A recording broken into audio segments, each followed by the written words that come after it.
Okay, you've probably all heard me say it before. I'm no expert on crypto. In fact, I'm probably the last person to talk to when looking for advice on it.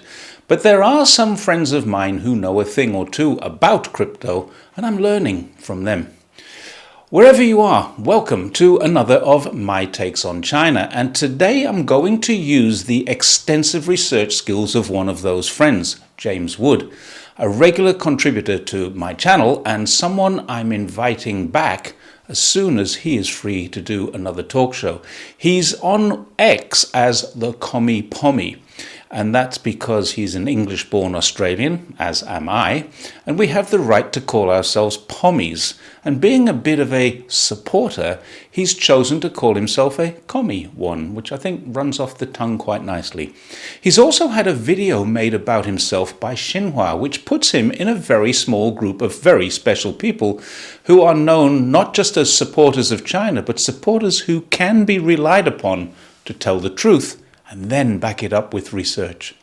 Anyway, I've linked James's posts, one about the topic of today's video, which is a huge Bitcoin crime, and the other about his Xinhua video, which is actually quite a good watch, not too long. So this story all starts with the theft of 127,000 Bitcoins through a hack at Lubion, a Chinese Bitcoin mining company, which has now collapsed. Now this is where I have to be honest and say that this isn't a surprise to me. I've never been much good at working out how safe Bitcoin is and whether or not I should be in it. So this story, which from here on in is almost 100% James's work, is really interesting, at least it is to me. James starts by pointing out this was a hack the US doesn't want you to connect the dots on. The biggest unsolved crypto heist in history may not be unsolved and might not be a heist at all, but a state-level black-eat-black operation.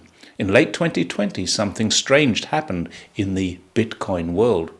A small but fast-growing mining pool in China called Lubion was hacked. This was not a small breach, this was catastrophic, with 127,272 Bitcoin worth about 3.5 billion then, at the time of writing, worth about 15 billion today. These coins all belonged to a Cambodian businessman called Chen Zhe of the Prince Group. But here's where the story goes from hacker drama to geopolitical thriller. The coins didn't move for 4 years. 4 years. Any normal hacker would have mixed the coins, broken them into smaller wallets, cashed them out quietly, or maybe laundered them across chains. But these coins sat frozen, untouched, silent. That's not hacker behavior. That's state actor level discipline. Then suddenly, in June and July 24, the entire 127k Bitcoin was quietly moved again. It was consolidated into new wallets, and those wallets were immediately tagged as US government controlled by Arkham, one of the most accurate blockchain intelligence platforms in the world. Is that a coincidence? It hardly seems likely. Then came October the 14th, 2025. The US Department of Justice suddenly announced criminal charges against Chen Zhe. US authorities, they said, have seized approximately 127,271 Bitcoins, except that's exactly the same amount stolen in 2020.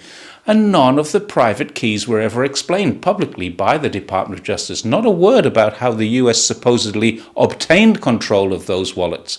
The technical forensics do tell the story. The real attack in 2020 was a 32-bit PRNG. That's a pseudo-random number generator disaster. Lubion, the Chinese Bitcoin mining corporation involved, used a fatally flawed wallet generation system, 32-bit pseudo-randomness, not cryptographically secure enough because it can be brute force opened in 1 to 2 hours with modern tools. This is identical to another vulnerability known as the milk-sad vulnerability. That was exposed in 2023. More than 5,000 Lubion wallets were built using this flawed method, and this made Lubion's 127,000 Bitcoin mathematically acceptable and susceptible to efficient brute force. So the Cambodian criminal gang led by Chen Zhe was a perfect target for any major intelligence agency, and the US Department of Justice their own list of 25 seized wallets match perfectly the addresses stolen from Lubion in 2020, every single one. Now let's put the pieces together. A mining pool used weak PRNG-based private keys. 127,000 Bitcoin was stolen in a single highly coordinated sweep. The coins remained frozen for 4 years, which is unlike any criminal behavior. But in June 2025, the coins suddenly moved to wallets, later marked as US government. Then the US Department of Justice announced that the seizure of the exact same number of coins were from the addresses that matched the original hacked Lubion addresses, but also the indictment of the person believed to be the owner of them. And the DOJ has given us no explanation for how they accessed that. Now, this is looking less like a heist and more like an expert cyber operation initiated in 2020 and then cleared up in 2025 with a legal rubber stamp. USA seems to have taken the approach to steal first, prosecute later, profit immensely in the meantime, and call that justice. Moreover, it expects the world to applaud. It's little wonder that China went along the track of banning cyber or crypto trading and cryptocurrencies in 2021. Now, much of the discussion and reasoning by the usual experts was that there were two main reasons. One was the power usage was surging to the point where the grid was overworked, supplying domestic and industrial energy needs. And if we're honest, this is a perfectly rational reasoning. Makes sense. The other one is a lot less rational. So this is what China wanted to control the money flow, and anonymous crypto wallets prevented them from doing so. Now, the reality is different. Most Bitcoin holders are almost certainly honest investors, and this is one of the few places in the world where money can be moved around illegally, anonymously, and of course outside of the taxation system. Is there a country in the world that should embrace that kind of technology? Of course, there shouldn't be, but there is one, which, with its recently approved Genius Bill, signed into law in July of this year, Donald Trump has not only legalized but deregulated the industry so that the US government will have more control, but that doesn't stop lawmakers or anyone else from having their own personal coins. The Trump family has already several of these and has benefited from having the currency used. Benefited very financially. Again, something he has already done, his own coin, the Trump meme coin, benefited 58 holders while 764,000 gullible supporters lost money on them. Now, we can bet that all 54 winners were insiders as well. Now, according to James Wood, the US has always loved one thing: control. Control the system, control the keys, control the narrative.